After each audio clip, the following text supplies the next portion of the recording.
రోజుకు 3 సార్లు స్నానం చేసేటటువంటి సన్యాసులు కూడా 3వ స్నానం సూర్యాస్తమయానికన్నా ముందే చేస్తారు.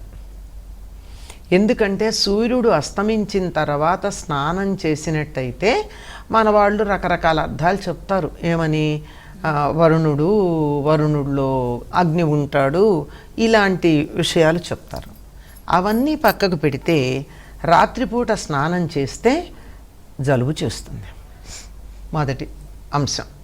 అందులో తలస్నానం చేసినట్టయితే, తల మీద నీళ్లు పోసుకున్నట్టయితే, రెండింటికి తేడా ఉందమ్మా. చాలామందికి తేడా తెలియదు. తలస్నానానికి తలంటు స్నానానికి. తలస్నానం అంటే ఉన్నట్టుగా నెత్తి మీద నీళ్లు పోసుకోవడం తలస్నానం. తలంటు స్నానం అంటే తలకి నూనె రాచుకుని, ఒంటికి నూనె రాచుకుని, నలుగు పెట్టుకుని ఆ నూనె ఒంటికి తలకి ఉండేదంతా వదిలేదాకా స్నానం చేయటం తలంటు స్నానం. తలంటు స్నానం శుభానికి చేస్తాము, తలస్నానం అశుభానికి చేస్తాం. అంచేత నిత్యం తలస్నానం చెయ్యరు. అందులో రాత్రిపూట చేశారంటే చెయ్యకూడదు అంటారు.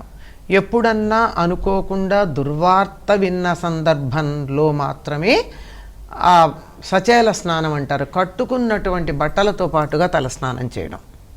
అలా చేశారంటే దుర్వార్త విన్నట్టే కదా. అది చెయ్యకూడదు. ఎందుకు చేయకూడదు అంటే, రాత్రిపూట తలస్నానం గనక చేసినట్టయితే తల ఆరదు, కుదుళ్లల్లో తడి ఉండిపోతుంది. ఆ తడి ఉండిపోయిన కారణంగా జలుబు చేసేటటువంటి అవకాశం ఉంది. కొన్ని సందర్భాల్లో వాతం కమ్మే ప్రమాదం కూడా ఉంది.